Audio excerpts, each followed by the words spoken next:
Yes, good old TJ.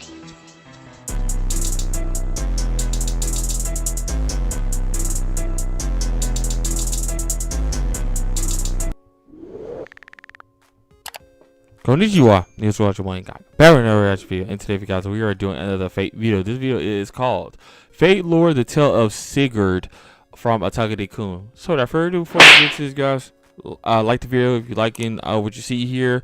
If you guys can recommend over here, subscribe to the channel if you're new. Hit the bell notification, make sure you click all so you know about time make a future upload. We do daily videos over here, guys. Also as well, go ahead and go follow the Facebook page, Twitter page, etc. Comment down below if you guys want me to react to anything that you think will be cool to react to on the channel. Let me know in the comments down below. Yeah, and without further ado, let's get right into this. So, play.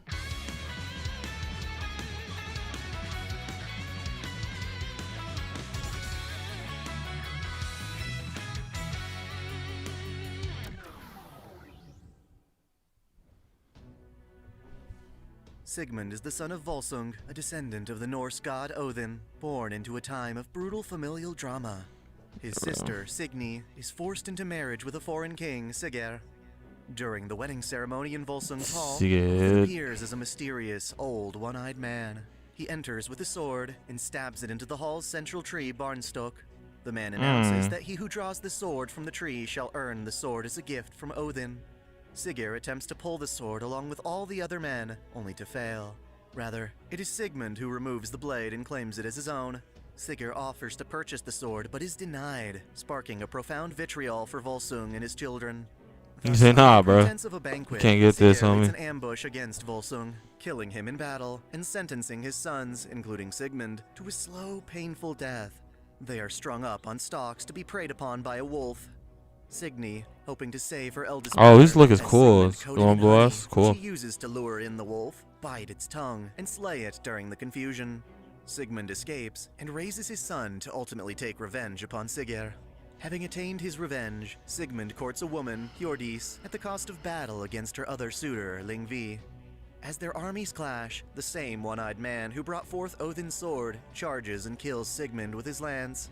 The spear That man Hrungnir just got catches just Sigmund's sword, killing causing everyone, the blade huh? to shatter into pieces. Essentially, Odin is declared the end. That's for cool. Sigmund. Like a In mechanical his person right there. As he Looks lay cool. dying, Sigmund tells Hjordis that she is pregnant with a boy, Sigurd, who shall become the greatest hero in the land, and for that boy's sake, his sword should be reforged. Hjordis remarries to a king named Olv, in whose kingdom of Denmark the child is born. You said, To be a this hero, baby within Sigurd me is is going to be a fostered by warrior. dwarven blacksmith, Regine, and learns the traits of nobility, including swimming and combat. When he is of age, Sigurd is tasked with gaining a reputation equaling his father and ancestors.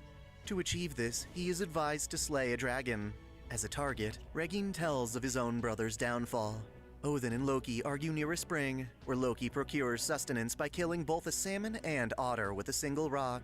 For the night, they stay at the home of Regine's father, Hreithmar, only to learn that the otter they'd killed was in fact Hreithmar's own son. In compensation, Odin and Loki agree to skin the otter, fill its insides with treasure, and cover his skin in gold. To obtain the treasure, Loki attacks and robs a different dwarf, who curses the treasure such that its owners become encumbered by greed. As such, this treasure infects Hreithmar's family, urging his son Fafnir to covet the gold, ultimately turning into a ferocious dragon to guard it. Thus, Fafnir is the perfect target for Sigurd to earn both fame and fortune. Hearing Regine's story, Sigurd vows to avenge both his father Sigmund and slay the dragon, but to do so, he requires a worthy sword. To accomplish this, Regine forges a new sword, Gram, using the shards of Sigmund's blade. Gram, a demonic blade, is so strong that when Sigurd guessing that's tests it what by Gram is swinging it right there. down on an anvil, the anvil itself splits in two. He then places a sheet of wool in a stream and marvels at how it slices. I love with sword only people. I the love stream's swordsmen. gentle pressure. My favorite thing in the video Desiring game. a horse, Love swords. Sigurd approaches the Denmark king Olv and is given free rein to choose whichever steed he desires. Unsure of which horse to pick, Sigurd encounters the one-eyed man and is advised to drive the horses into the river. The horse that remains in the river, rather than running to the other side, becomes Sigurd's steed. As expected, this horse, Grani, is in fact a descendant of Odin's own steed. With both blade and mount in tow, Sigurd rides on to avenge his father by attacking King Lingvi of Hunding and his armies. Sigurd defeats Lyngvi, carving That's into his a back weird kind of way of slicing picking both sides what of his horse spine you're gonna be and riding. bending out the shape of wings weird. from Lyngvi's ribcage. Now seen as a man to be feared, Sigurd sets his sights on the fearsome dragon.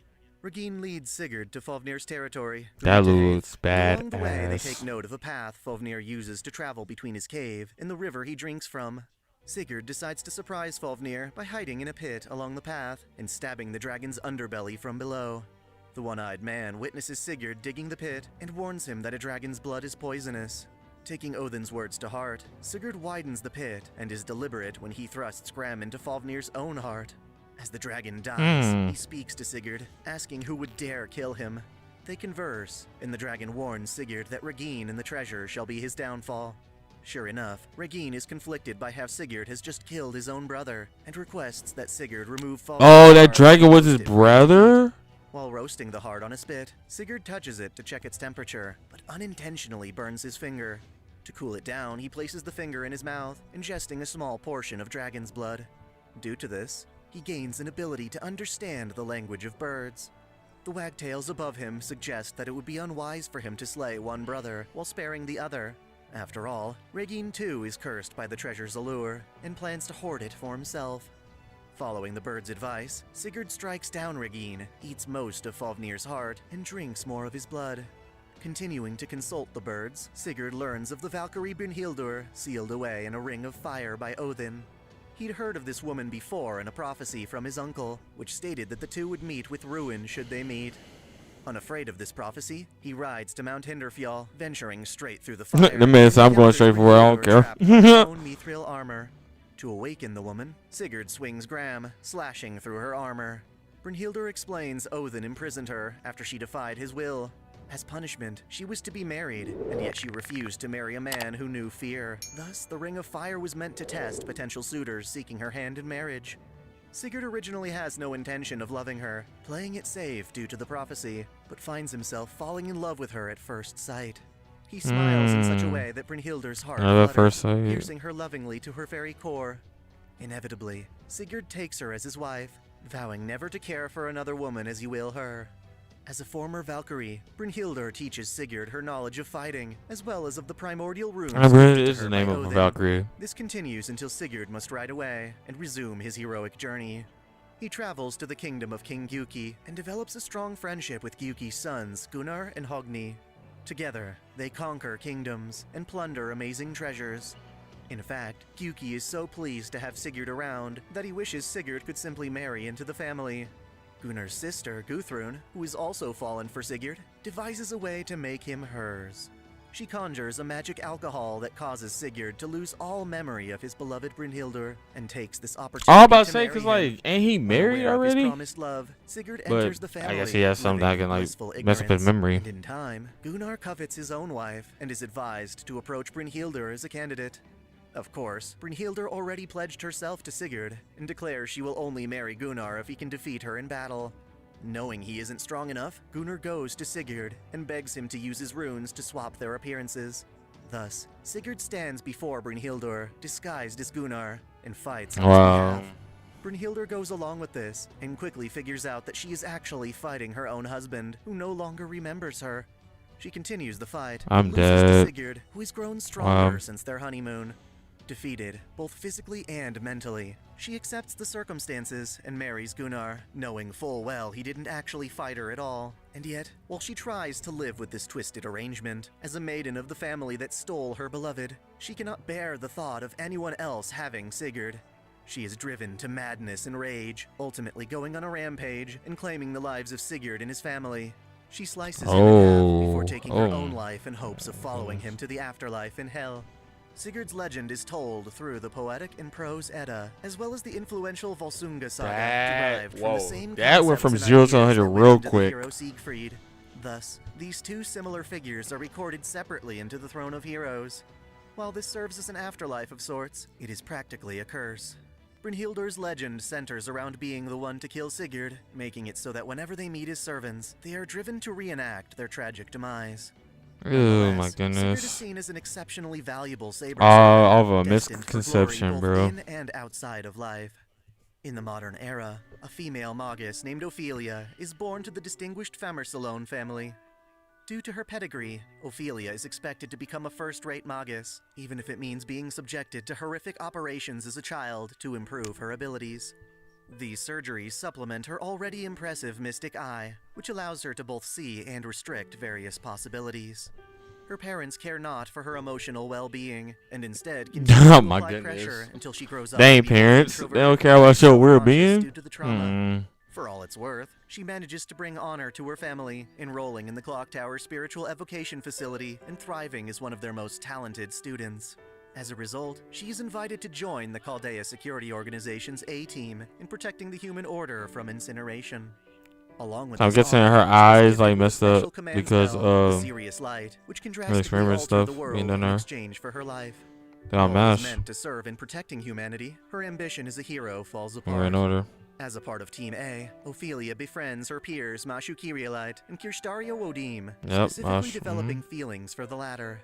Together, they prepare to ray-shift to Singularity Zero, only to find themselves trapped in their coffins due to an explosion set off by Lev Liner. They are fated to die, robbed of their chance to save the world, and yet Ophelia's mystic eye allows her to see other possibilities. One is an ominous vision of the Norse thought it was a fire mystic giant Surtur. eye. Oh. She is able to converse with the giant, sharing similar grief in their final moments. She also witnesses Kirstaria speaking with the voice of an alien god, negotiating to accept great suffering in exchange for sparing the other members Oh, the of Team alien A. god look like. The alien god grants his wish, reviving the trapped members of Team A as That sounds cryptors, crazy. tasked with maintaining various failed worlds or lost belts.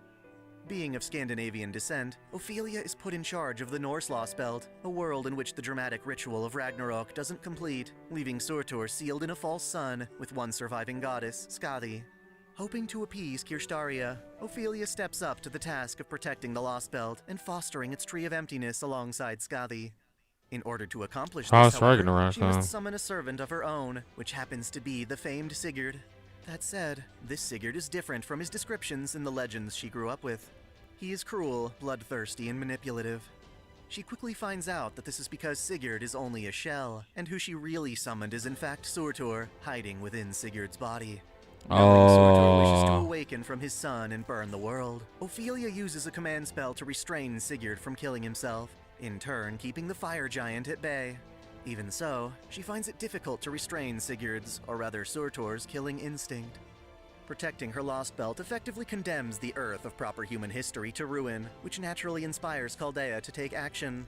Their surviving magus, Ritsuka Fujimaru, and their servant Mashu Kyrielite eventually emerge in the lost belt to destroy it.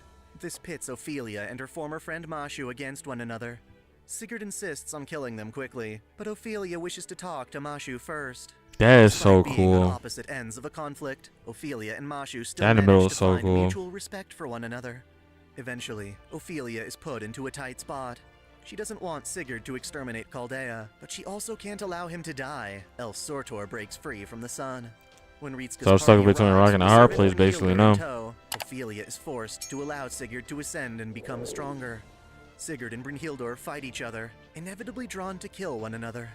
That said, when Brynhildr lands a fatal strike on Sigurd, she unknowingly awakens Surtur.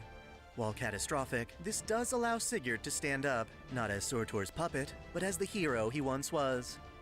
Overcoming the pressure of their legends, Sigurd and his love team up to vanquish the giant.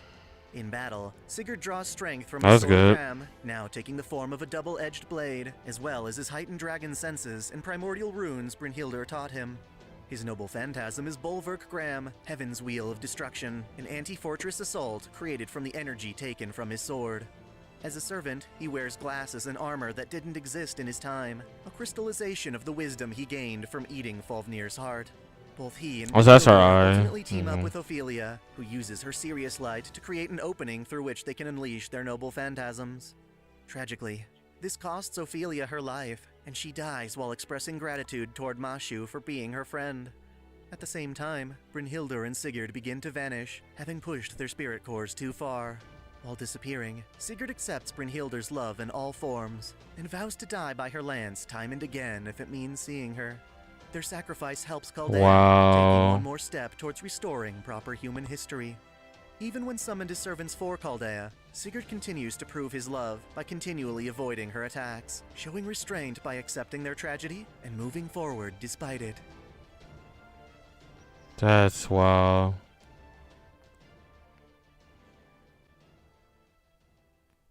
Thanks for watching. If you enjoy this channel. Alright guys, so that was Fate Lord, the Tale of Sigurd. That's crazy, man. So now, even if we become servers, which most likely will be servers, we're gonna be on the other end of the spectrum. So you're gonna be on one side, I'll be on the other side, and we're basically husband and wife, but stuff got messed up within, like, I would say, like, with that person like taking over, well, destroying Sigurd's memories so he can marry to the other family, and then a boy act like he was Sigurd, change appearances, and they fall in there. That's crazy, man.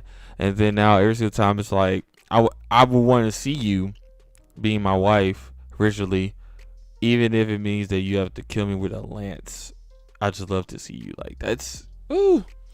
Anyway guys, like, subscribe on the video, man. Boy, INCOG, I'm out. Peace.